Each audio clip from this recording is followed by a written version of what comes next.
udah pergi dulu ya dari rumah. Soalnya dulu kayak diem semua, padahal dengar gitu. Dengar terus bunda pergi gitu. Bangun nangis semua. Jangan kabulkan doaku di dunia. Saya mana Allah, ngapain aku sembah Allah. Kamu ngomong gitu. Ngomong gitu. Ini harus kalian contoh dari anak ini. Jangan dulu jalin aja, amat ini aja. Nangis aku, nangis lagi, ya Allah, maaf gitu. Pertanyaannya, Allah tuh berharap gak? Lantainya ini, lantai rumahku tuh malu punya tuan rumah kayak aku gitu. Aduh, banyak banget dosanya. Tiang agama lah. Tiang agama. Iya. Selalu aku mencoba untuk kembali kepadamu, namun godaan masih saja menyerbu.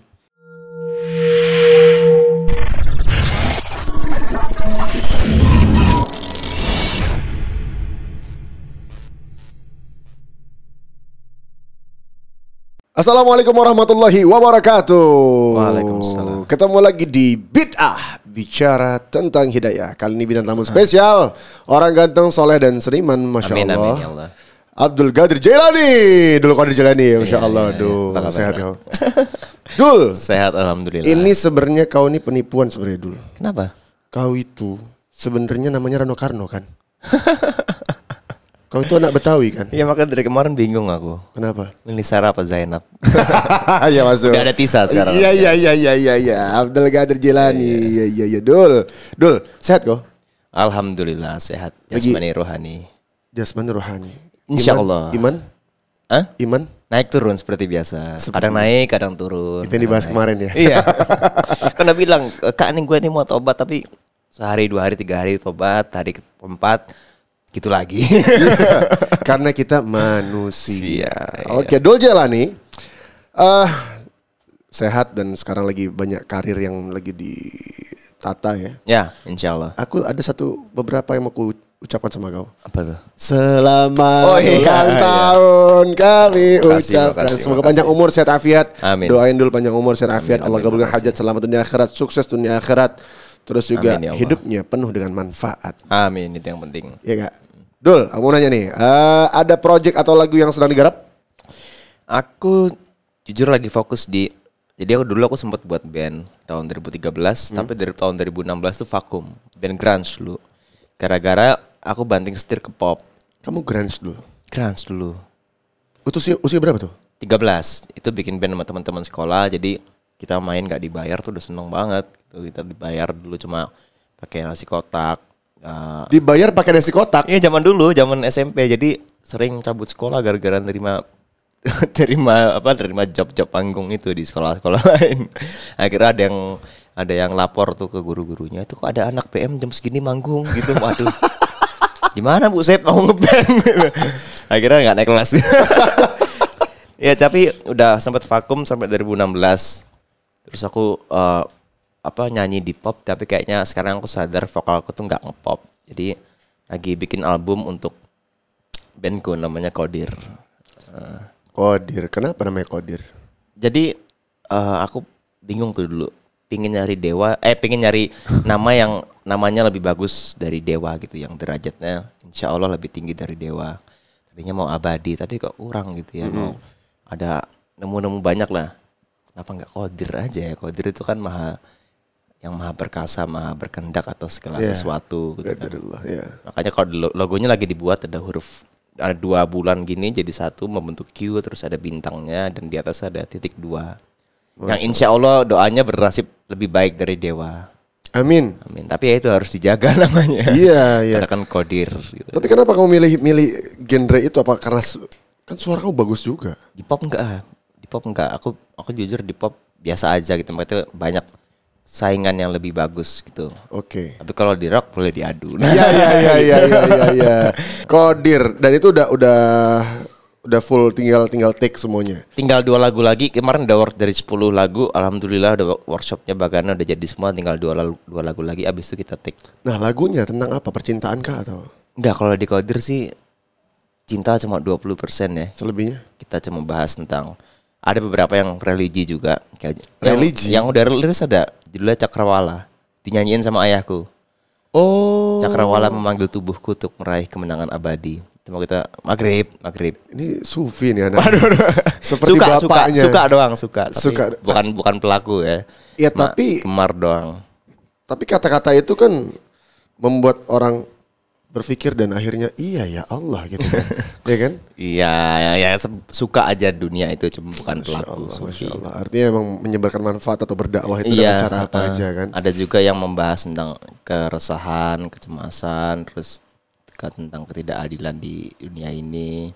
Banyak sih lebih bahas tentang broken home, lebih luas sih, lebih, lebih ke sosial. Dan itu rilisnya kapan Bro?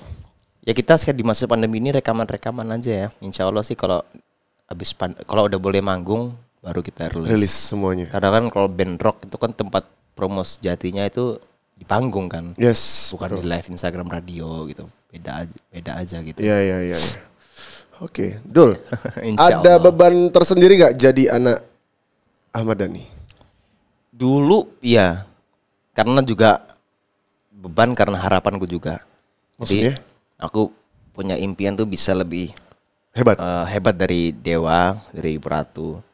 Tapi akhirnya harapan itu menjadi beban gitu. Lama-lama aku rilis lagu dibanding-bandingin sama lagu Ayah. Yang jelas jauh lah gitu. Aku masih umur berapa gitu. Akhirnya sampai aku nemu di satu titik gitu, ya berkarya dengan tulus aja ya. Maksudnya berkarya ya sesuai hati, sesuai kemampuan. Nggak usah target nyalahin ini. Iya, nggak usah target ngelain ini gitu. Hingga akhirnya ya udahlah kita berkarya dengan hati aja. Hasil toh di yang urusan di atas. Yang penting kita ikhlas, yang penting tulus dan apa ya? Jadi kalau tulus kan kerjanya jadi enak, gak ada beban gitu. Yes. Ya hingga akhirnya sekarang harapannya ya semoga sinkron sama harapannya Allah gitu. Amin. Pertanyaannya Allah tuh berharap gak? Ini gue demen nih. Aku nggak bisa jawab, aku cuma bertanya. Pertanyaannya Allah itu berharap apa enggak? Ya kan doaku semoga harapanku sesuai dengan harapannya Allah kepadaku gitu kan. Pertanyaannya Tuhan tuh berharap gak? Nah aku nggak bisa jawab kan, aku nanya doang. Allah berharap kita menjadi orang yang bermanfaat dan Allah berharap kita menjadi orang yang taat.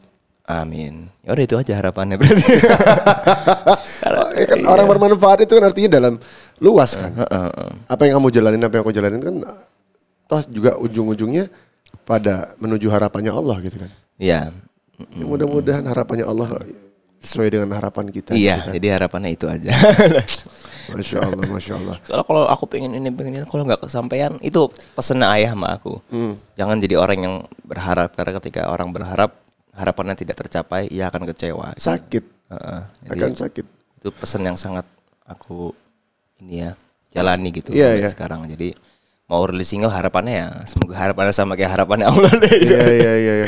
Karena kalau kita menggantungkan, oh gue bikin target nih, lagu gue harus meledak. Ternyata Allah berkehendak lain. Iya. Kan dalam dikatakan bahwa ana urid wa anta turid, Allah yaf'alu ma yurid. Aku berkehendak, aku punya rencana, engkau punya rencana, tapi rencana Allah yang berlaku. Ya. Jadi kita setiap karya, dari pribadi aku ya, dari pribadi setiap karya, setiap apa yang dibuat, gantungkan kepada Allah. Kalau emang belum naik, kayak lagu yang tadi kita putar. Iya. Kalau emang belum naik, ya ini Sudah. belum waktunya menurut Allah gitu kan. Ada cara sendiri yang Allah mau naikkan, kayak lagu Baginda Muhammad, lagu Sahabi, lagu Cukup Bagiku, lagu yang mana yang lain-lain itu kayak ya udah belum saatnya, tapi ya sudah. Ini maunya Allah sekarang. Iya. Tapi kita nggak tahu mau Allah ke depan seperti apa. Kadang kan kita diuji juga kalau menurutku. Ayo lagu lu udah nggak naik, masih istiqomah nggak di bermusik. Gitu Yes. Kan. Kadang aku anggap itu sebagai ya udah ini Tuhan belum ngasih rezeki, tapi aku tetap istiqomah gitu bermusik. Iya. Insya Allah di jalan Allah gitu ya. Amin. Ya tahulah kan ayah kamu dan bunda kamu kan seperti Ya, apa jadi lirik-lirik. sekarang sih udah nggak beban-beban banget gitu. Ya udahlah. Udah plong lah ya udah. Dulu jalani aja gitu. Iya, Kalau iya. kata almarhum Galang kan gitu. Galang aja, Iwan Fals aja. Iya. Dulu jalanin aja, amateni aja. Gitu. Iya. Sama-samain. Dan sama-samain. Tapi kamu bermusik dari umur berapa? Dari umur 9 tahun. 9 Megang tahun. alat musik apa? Bass waktu dulu. Pertama bass. Bass sama laki-laki kan. Ya, laki-laki. Itu tuh Superman itu. Heeh. Megang bass terus Aku bukanlah Superman itu kan? Iya. Iya. Cuman dulu ya disuruh aja, cuma ternyata nggak tahu kalau dari suruhan ayah itu di musik sampai nemu bener-bener umur 13 tahun tuh baru ini kayaknya emang dunia gue di musik sih. Gitu. Oke. Langsunglah milih ke jalur yang itu. Iya, ada musik itu tujuannya ya itu ingin insya Allah jadi manfaat buat banyak orang, berkah buat banyak orang. Iya. Insya Allah lagu-lagunya berdampak positif. Niatnya itu aja sih, nggak yang ada pesan dari salah satu penasihatku gitu ya. Dul, kamu itu kan seniman, gak usah berharap banyak-banyak. Tugasnya seniman itu cuma satu kok. Apa itu? Menebar kebaikan sebanyak mungkin. Yang lainnya cuma bonus dari Allah. Yang lain cuma bonus. Ya, gitu. Jadi ya itu yang selalu aku tekankan, itu menebar manfaat kebaikan sebanyak mungkin. Yang lainnya cuma bonus dari Allah. Gitu. Yes. Tapi ya kadang-kadang hilaf juga. Kayak namanya manusia kan. Manusia. Aku pingin nafsu gitu kan. Kembali lagi kita manusia kan. Iya. Kadang-kadang ya itulah, belajar berlapang dada di sela-sela kecemasan. Iya. Bahasamu tinggi. Bahasamu tinggi ini. Seperti ayahnya. Dul, Ya. sosok ayahmu Ahmad Dhani di mata kamu seperti apa? Apakah idola? Ya idola dong. Ayah bunda idola. Cuma yang paling aku idolakan adalah dia menjalankan apa yang dia yakini gitu ya. Jadi kadang aku sebagai anak muda gitu, aku meyakinkan sesuatu, aku harus menjalani ini, terus dapat komen gak enak dari orang-orang terdekat, enggak gini kan, down gitu ya. Kalau ayah tuh enggak, dia punya keyakinan yang insya Allah baik dan benar, terus dia jalani itu, dan dia enggak peduli resikonya seperti apa, orang-orang berkata apa, dia bisa istiqomah dalam keyakinannya itu. Dan ayah kan selalu tegar gitu ya, kalau di depan anak-anaknya. Gak tahu kalau mungkin di toilet nangis, aku gak tahu. Tapi kalau depan anak-anaknya dia selalu bertegar gini kan. Itu yang membuat aku, wah ini superhero ku banget gitu. Dan apa yang dia yakini pasti dijalanin gitu, gak peduli kata orang.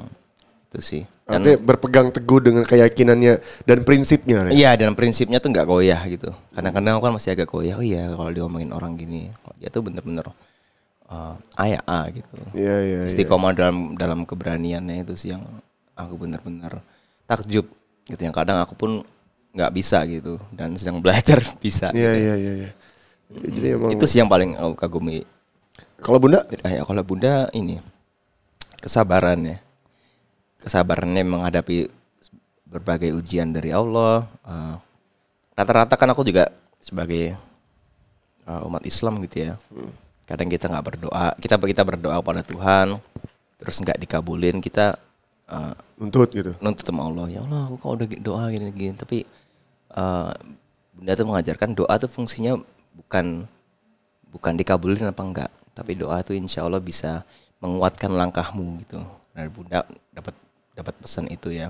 Doa tuh cuma untuk menguatkan langkah, naikkan iman dari situ. Sempat aku dulu doa banyak. Sampai aku cerita aku nanya bunda, kalau Allah tahu semua doaku, semua keinginanku, untuk apa aku berdoa? Sempet nanya gitu.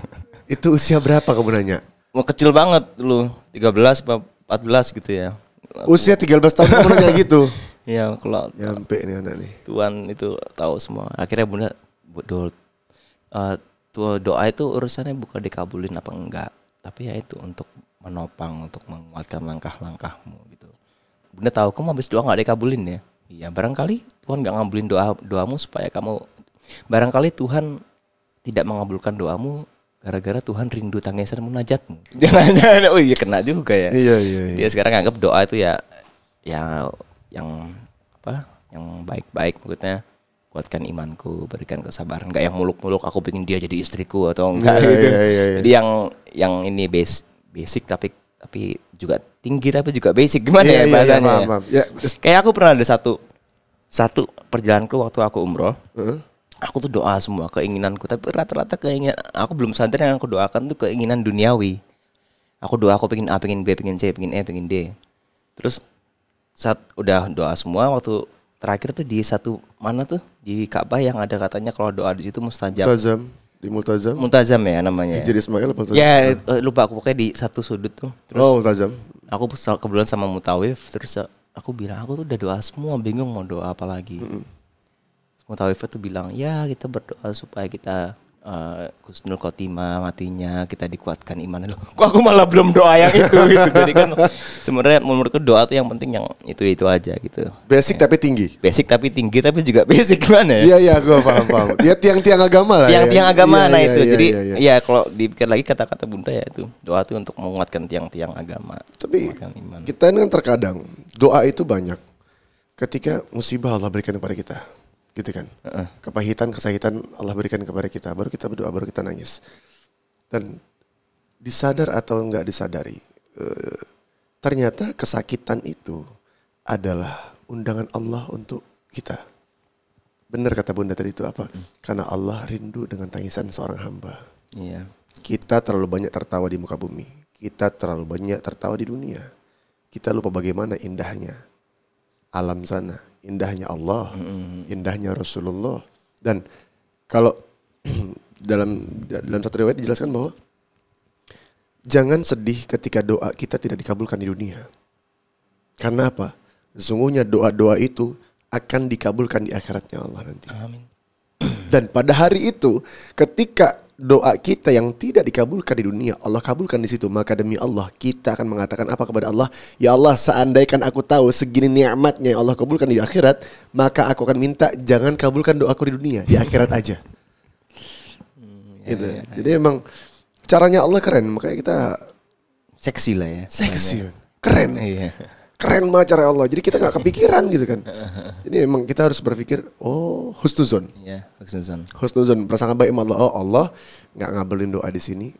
Siap ya Allah, hamba yakin Allah pasti lagi nyiapin sesuatu. Ya Rob, hamba terima, yang penting Allah ridha kepada kami. Iya. Gitu. Itu sih kan kagum dari Bunda, kesabaran ya. Kesabaran dan menguatkan langkah. Dan menguatkan langkah. Ya, Istiqomah itu ya. Istiqomah dalam kesabaran kan juga susah juga. Istiqomah dalam kesabaran. Iya. Bahasamu tinggi-tinggi. Umur berapa sih? 21 kan? Oh iya 21 bener ulang tahun. Ya Allah biha 21 segini aku 21 di mana ya? Del lagi. Dul, coba ceritain dikit dong dari lagu Sang Pemuja. Sang Pemuja. Kenapa kamu bikin lagu itu? Ya waktu itu aku umur 17 tahun tuh bikinnya. Jadi aku lagi tur banyak ke kota dan setiap kota itu namanya anak muda ya. Itu melakukan maksiat terus lah di kota terkota itu. Sampai akhirnya kok pas aku jalan di airport gitu, ya Allah aku dosa banget ya. Dosa banget terus. Aku di jalan ke pulang tuh lihat masjid gitu, malu gitu, enggak berani lihat masjid. Soalnya matanya udah penuh debu gitu, enggak berani. Terus sampai ke rumah tuh kayak merasa lantai rumahku tuh malu punya tuan rumah kayak aku gitu. Hingga akhirnya tuh aku banyak banget tuh akhirnya aku ingat tuh asar habis asar tuh aku doa gitu ke Allah, ya minta ampun gitu, kayak masihkah terbuka pintu ampunan dan pintu rahmatmu untukku gitu. Aku cuma takut itu dia murka, takutnya itu doang. Terus akhirnya aku habis sholat aku biasanya sujud. Aku diajarin Bunda juga kalau habis sholat sujud yang lama, doa gitu. Doa nangis. Nangis minta ampun, ya Allah ampun. Walaupun besoknya bandel lagi. tapi di hari itu setelah minta ampun tuh kayak ada semacam rasa plong. Enggak ada acara romantisme antara hamba dan Tuhannya gitu. Terus rasa itu tuh seharian tuh menemani gitu. Hingga akhirnya malam-malam tuh aku sendiri gitu merenung. Siapa aja yang udah aku sakiti, siapa aja yang menyakitiku, siapa aja yang aku buat bangga, siapa aja yang aku buat kecewa gitu. Banyak lah, aku mikir banyak, terus nangis lagi, ya Allah maaf gitu. Terus aku ambil gitar. Nah aku sempat rasain kayak gini cuma dulu gitu.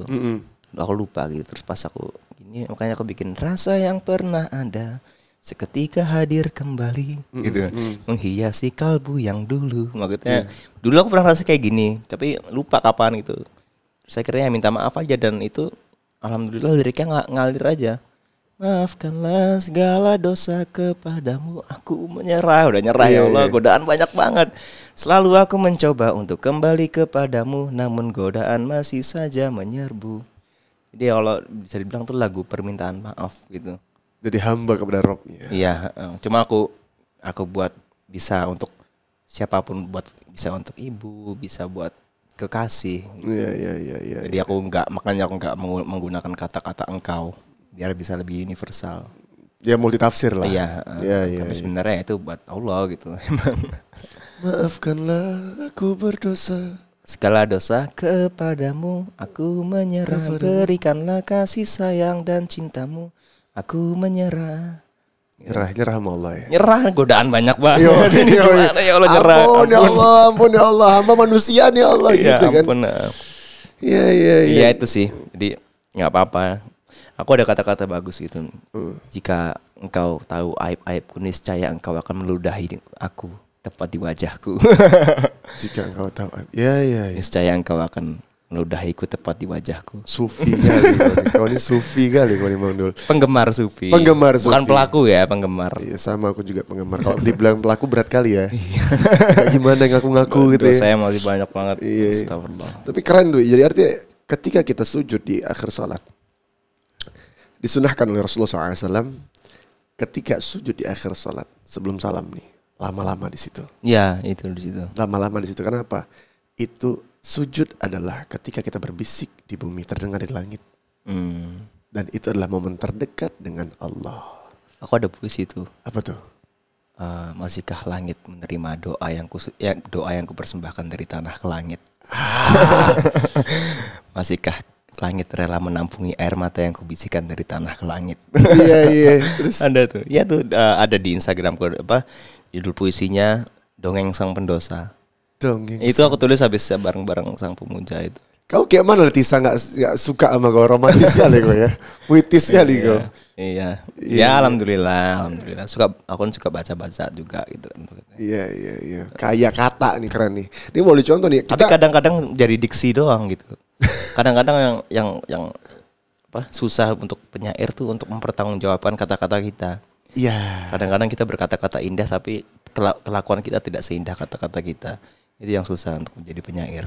Iya. Mungkin musisi juga ya. Betul betul betul. Apa yang kita bawakan ternyata nggak sesuai dengan apa perbuatan kita. Karena kan menurutku apa syair yang kita ciptakan harus dipertanggungjawabkan kan. Walaupun aku juga nggak kelakuanku tidak seindah lagu Sang Pemuja gitu. Walaupun di situ lagunya bisa dibilang religius banget, tapi kelakuanku tidak seindah itu. Gitu. Seperti aku bilang tadi, jika engkau mengetahui aibku, niscaya kau akan meludahiku tepat di wajahku. Keren kau. Jadi kalau misalnya emang kelakuan seindah dengan kata-kata jadi dai kau. Nah itu apa? Dai itu ustad. Oh ustad ya. Iya kan? Ya. Ya sebenarnya ustad itu ya adalah dia melakukan dan perilakunya itu sesuai dengan kata-katanya. Sesuai dengan perilakunya. Gitu kan. Kalau kata Khalil Gibran, aku tidak suka menteri-menteri yang gaya hidupnya tidak sesuai dengan pidatonya. Itu Khalil Gibran tuh. Iya. Segan kau nih ya. Khalil Gibran. Bikin lagi yuk. Iya. Dul, kenapa kau lebih cocok ngobrol atau nongkrong sama orang yang jauh lebih tua umurnya? Kan banyak orang seumuranmu. Ya sebenarnya sama anak muda ya cocok-cocok aja. Tapi aku orangnya kurang, kalau misalkan pergi dari rumah tuh pengen suka waktu yang bermanfaat gitu. Waktu yang bermanfaat maksudnya? Iya, kalau kadang sama anak muda tuh ya 80% dari 100% anak muda yang aku kenal tuh nongkrongnya ngalur kidul aja, jadi nggak ada ini ya, nggak ada kesimpulan dari tongkrongan itu yang bisa aku ambil. Kita mau ngelakuin apa nih ke depan nih, bikin ini atau apa ya gitu ya. Walaupun perlu, cuma aku kurang suka aja. Aku lebih suka nongkrong tuh deep talk gitu, atau dikasih nasihat atau apa. Pokoknya pas aku tidur tuh aku bisa membuat risalah hari gitu loh. Bisa membuat gini. Risalah gitu. hari. Iya dulu. Iya risalah. Ya jadi sebenarnya suka-suka aja. Kadang kalau lagi habis kerja gitu nongkrong-nongkrong suka, tapi sebenarnya lebih suka yang deep talk gitu. Kayak empat mata atau ngobrol gitu. di rumah gitu, cuma berapa orang gitu ya. Ada sih ada juga. Tapi yang itu kurang nyambung aja gitu. Memang beda sendiri kok nih Dul. Dul, pernah nggak kamu mengalami fase terendah dalam hidup? Pernah dong. Kapan? Iya waktu pasti itu apa? Kejadian tragedi itu. Itu usia 13.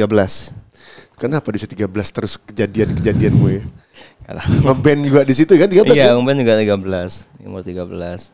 Dan setelah kecelakaan itu apa pelajaran yang kau petik di situ?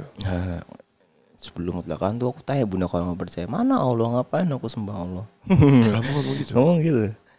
Serius, tanya bunda kalau nggak percaya. Iya. Allah nggak sombong terus ya namanya sampai juga sampai nggak naik kelas, kurang bandel apa gitu.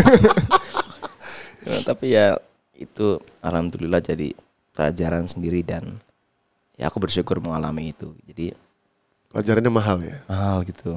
waktu di situ waktu nggak berdaya dan upaya gitu, hanya bisa meminta kepada Allah gitu. Akhirnya sekarang selalu bersandar kepada Allah. Insya Allah ya, gitu ya. Mungkin kalau nggak mengalami, walaupun nggak ada yang ingin itu terjadi ya, Pasti. itu kan kecelakaan gitu. Iya. Tapi, Mahal, kecelakaan itu mahal, dan pelajaran itu mahal sekali. ya tapi itu ya jadi apa ya, pelajaran buat aku pribadi dan rem untuk sekarang gitu. Kalau mau macam-macam gitu, ingat gue udah pernah mau mati. Iya, iya. Masa mati 2 kali. Dan Allah menyelamatin di situ kan. Itulah Itu buktinya Allah ada. Ya dari situ Allah ada berarti. Ya ketika Allah menjelaskan dalam Al-Quran gini, wa idza sa'alaka ibadi anni fa inni qarib. Ketika ada hambaku bertanya kepadaku, di mana aku? Ketika ada hambaku bertanya, di mana aku? Katakan aku dekat. Fa inni qarib. Katakan aku dekat. Sedekat apa? Urat nadi di leher. Lebih dekat lagi Allah. Allah tahu sanubari kita, Allah tahu hati kita, Allah tahu kita. Kenapa? Allah yang menciptakan kita. Tapi kerennya Allah, orang tua aja yang sayang sama kita, yang melahirkan kita, misalnya kita sayang sama kita, bagaimana Allah yang menciptakan kita? Sayangnya Allah, kasih sayang cintanya Allah terlebih dahsyat daripada orang tua kepada anaknya. Keren. Dol, apa yang kau rasakan saat dengar kabar bahwa ayah sama bunda berpisah? Ya waktu masih kecil ya sedih lah, masih kecil banget. Gue inget tuh nyokap gitu datang masih dulu pura-pura tidur gitu. Terus datang gitu ngusap ya kayak tidur. Wah umur berapa tuh? Terus bunda pergi dulu ya dari rumah. Terus dulu kayak diem semua, padahal dengar terus bunda pergi gitu. Bangun nangis semua. Tapi itu ya kehendaknya Allah juga ya. Kalau dilihat-lihat memang this is the best gitu. Maksudnya ayah juga bahagia, bunda juga bahagia sekarang. Iya. Ya, alhamdulillah. Walaupun dulu sempat susah untuk menerima, tapi pada akhirnya ya ini kemauan Allah gitu. Allah yang mau. Gitu. Itu kan yang susah kan. Mengembalikan semua kepada Allah ya. Iya. Ini Allah mau. Ada kata-kata yang bagus kan, kamu harus mencintai takdirmu walaupun itu buruk. Iya. Ya, jadi ya udah deh emang ini yang terbaik gitu. Seandainya kan kejadian ini adalah syarat Allah ridha kepada kita, kenapa enggak gitu? Ya, mungkin itu ujian yang harus dilewati. Jadi sekarang ya udah damai-damai aja. Alhamdulillah aku juga kalau ketemu tante Mulan cium tangan, kayak dia ibu diriku. Ya, jadi ya juga karena dulu sekarang udah sibuk, jadi juga ada yang nemenin ayah kan, adik kecil di masa tuanya ayah. Ya setelah aku pikir-pikir ya memang ini yang terbaik. Ada hikmahnya. Ada hikmahnya, memang ini yang terbaik. Iya. Dul, ketakutan terbesar kau dalam hidupmu apa? Enggak husnul khotimah. Serius gitu doang. Oh keren. Kaget aku. Enggak husnul khotimah itu yang aku takutin dari hidup. Takutnya aku lagi maksiat terus dipanggil. Keren. Itu namanya manusia kan. Keren. Ini harus kalian contoh dari anak ini. Umur 21 tahun berpikir apa? Ketakutannya apa? Enggak husnul khotimah. Banyak sih, cuma yang di paling takutin itu. Takutnya suatu hari itu hilaf gitu ya. Namanya manusia gitu. Sampai sekarang aku juga masih sering hilaf gitu. Aku tuh lagi apa gitu misalkan. Yang ngelakuin halah lagi gitu. Ngelakuin maksiat tiba-tiba dicabut. Wah. Apa namanya kalau bukan husnul khotimah? Su'ul khotimah. Itu sih. Aku pas ketika perubahan aku menjadi kayak gini pun itu ketakutin. Jadi kebayang. Jadi di YouTube kamu cerita juga kan bahwa mati dalam keadaan maksiat, mati dalam keadaan jelek itu nggak enak banget. Iya. Iya kan? Soalnya ada beberapa, karena aku juga ngefans sama beberapa musisi. Siapa? Kurt Cobain, John John Bonham, Jim Morrison itu rata-rata matinya kurang enak gitu. Jimi Hendrix ya. Kurt Cobain nih kita tahu sendiri bunuh diri. Yoi. Walaupun banyak konspirasi, cuma ya nggak enak matinya. Iya. John Bonham drummer Led Zeppelin lagi karena kebanyakan minum, terus dia muntah sesek sendiri, keselak muntahnya sendiri meninggal. Bayanginnya mati simple kayak ya? Gitu. Cuma takut aku mati kayak gitu. Semoga kita husnul khotimah. Nggak tahu ya, kembali lagi itu kan Allah yang menilai itu husnul khotimah apa enggak. Tapi ya itu aja yang aku takutin gitu. Lagi hilaf terus dipanggil aduh. Astagfirullah, amit-amit. Tapi nauzubillah jelek. Tapi mudah-mudahan dari lagu-lagu yang kamu bikin itu banyak orang masuk Islam. Amin. Ya. Karena lirik-lirikmu kan gawat. Lirik-lirikmu yang kayak dari bahasa yang tadi kita ngobrol, risalah hari, kemudian ku menyerah atas dosaku menyerah, itu kan menghantar orang pada Allah gitu kan. Dia mudah-mudahan aja itu menjadi asbab kau tuh haus. Anda salah. Jadi manajerku tuh suka banget dulu. Setiap aku bikin lagu, udah jadi masternya di share tuh ke tukang Grab biasanya. Nah dia waktu Sang Pemuja tuh udah jadi, dia di Grab tuh di setel gitu. Oh ini lagu siapa gitu? Ada lagu teman saya gitu. Aduh, jadi saya jadi pengen sholat nih. Oh ya? Ceritain itu, demi Allah aku diceritain. Ya maksudnya tujuanku dalam bermusik ya emang itu. Semoga lagu-lagunya berdampak positif aja gitu. Even ke satu orang udah alhamdulillah banget. Iya. Wow. Jadi bukan ya ingin terkenal pasti ada, cuma itu bukan the main goals. Iya. Kayak yang tadi yang Bonus lah. ya bonus. Itu tugasnya menebar kebaikan sebanyak mungkin. Alright, keren. Walaupun sekali lagi aku bilang, jika engkau mengetahui aibku, niscaya engkau akan meludahiku tepat di wajahku. Gawat kau emang. Dul. Dul, apa hal yang masih pengen dicapai seorang Dul Jelani? Yang duniawi ya. Ya. Itu sih apapun itulah. Ya kalau sekarang ya punya album sama band aja. Album sama band sementara ini. Sementara itu aja punya album sama band. Yang paling realistik ya. Ya. Itu aja sih. Yang non realistik? Yang non realistik. Husnul Khotimah. Ya Husnul Khotimah itu non realistik. Nah, itu ya punya album sama band. Soalnya aku tuh, tapi ya gimana ya kalau ditanya nggak tercapai ya.